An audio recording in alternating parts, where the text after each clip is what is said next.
Hey everyone, welcome back to the channel. In today's video, I'm going to show you how you guys can backup data on Telegram. So it's really simple and easy. First of all, you just have to open your Telegram application in your mobile.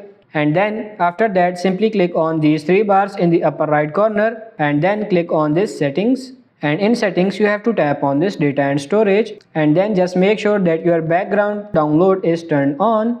And then also go to data usage and go to Wi-Fi and make sure the slider is high, and then also for the cellular make sure there is also high. And then after that you can also take a look at storage use at the top, and over here Telegram is going to back up everything by simply downloading them. Now let's say you want to migrate all of your data over to any device.